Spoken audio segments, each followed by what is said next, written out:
नमस्कार होम्योपैथिक मित्रों, मैं डॉक्टर श्यामल किशोर, रेस्टराइड होम्योपैथी।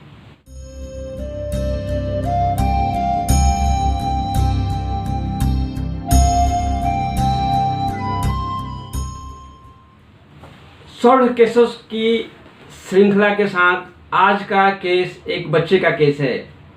ये 7 वर्षीय एक बच्ची अपने माँ के साथ इलाज के लिए आई। बच्ची चुपचाप हमारे क्लिनिक के अंदर आकर के सोफे पर चुपचाप आराम से बैठ गई और एक तरफ देखने लगी। मैंने बच्ची की तरफ देखा, मैंने बोला इधर देखो क्या तकलीफ है, लेकिन वह अपना मुंह घुमाई दूसरी तरफ देखते रही। उसकी माँ ने बताया कि इसको 3-4 दिन से ऊपर हो गए, धीरे धीरे बुखार बढ़ते जा रहा है और अभी कुछ दिनों से लेफ्ट कान के नीचे अभी स्वेलिंग हो गई है, काफ़ी रेड हो गया है। कभी किसी को छूने नहीं दे रही है, कुछ बात नहीं कर रही है और चुपचाप अकेले में जाकर के बैठ जाती है।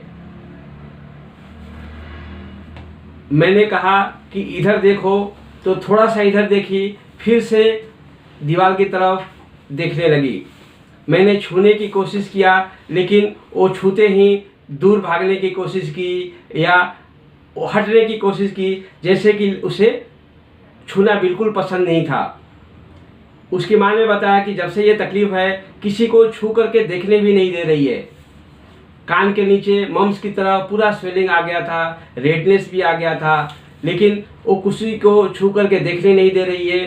फीवर के लिए उनके खुद फादर एक डॉक्टर हैं, उन्होंने अपनी दवाएं दिया था, लेकिन उससे उनकी फीवर में थोड़े बहुत के लिए राहत हो रही थी, लेकिन इसके अलावा और भी तकलीफ़ें बढ़ती चली गई।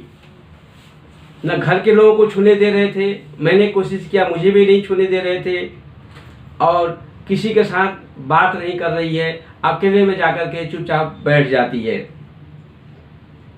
मैंने पूछा कि कब से और ये कैसे तकलीफ हुआ, तो उन्होंने बताया कि एनुअल फंक्शन आने वाला है और एनुअल फंक्शन के लिए बहुत दिनों से इसके स्कूल में डांस की तैयारियां चल रही है। ये काफ़ी उत्साही थी, लेकिन जब से इसको धीरे धीरे फीवर आना शुरू हुआ, बार बार बोलती थी मम्मी मुझे आज स्कूल जाने दो, मुझे डांस की प्रैक्टिस करना है, लेकिन हम लोग जाने नहीं दे रहे थे।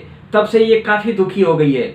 उसका बार बार ये कहना है कि मुझे भी डांस में भाग लेना है, मुझे भी प्रैक्टिस में जाना है, और जब से हम लोगों ने उसे रोका है तब से ये काफ़ी दुखी हो गई है, किसी से बातचीत ही नहीं कर रही है। मैंने देखा भी वो काफ़ी उदास थी।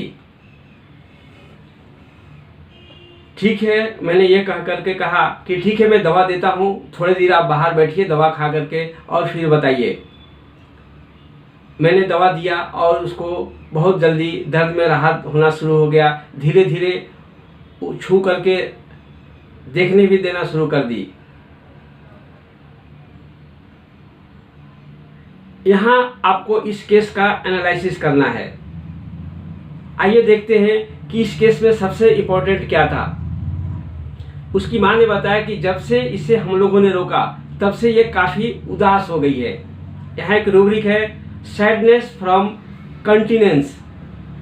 कंटिनेंस क्या था उसके लिए कि जो उत्साह था, उमंग था, जो आनंद में वो खेल के लिए, डांस प्रैक्टिस के लिए उसकी आनंद को रोका गया, उसमें अवरोध आया, तब से वो उदास हो गई। उसकी खुशी, उसके आनंद, उसके हो रहे प्रवाह में, धारा में जब से रुकावट आई, ऑब्स्ट्रक्शन आया, तब से वो उदास हो गई। यहाँ रूब्रिक है सैडनेस फ्रॉम कंटिनेंस। फिर हमने उसको टच करने की कोशिश किया, वह दूर भागने की कोशिश की।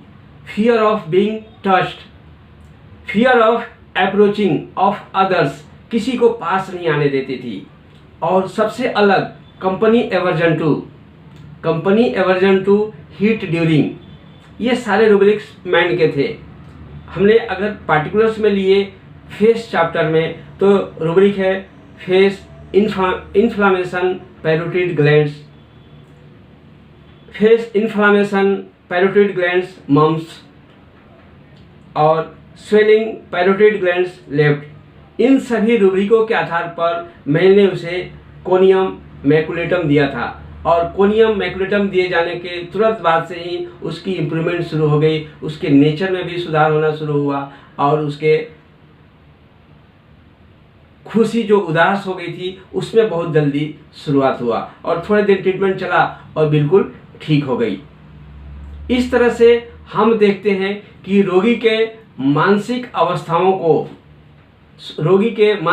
शारीरिक अवस्थाओं को अगर हम भली भांति समझ लेते हैं और रिपोर्टाइजेशन कर लेते हैं तो दवाओं का सिलेक्शन हमारे लिए बहुत आसान हो जाता है।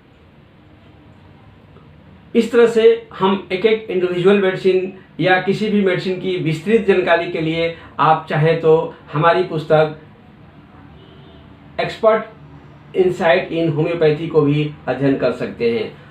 आशा है ये वीडियो आपको बहुत पसंद आया होगा।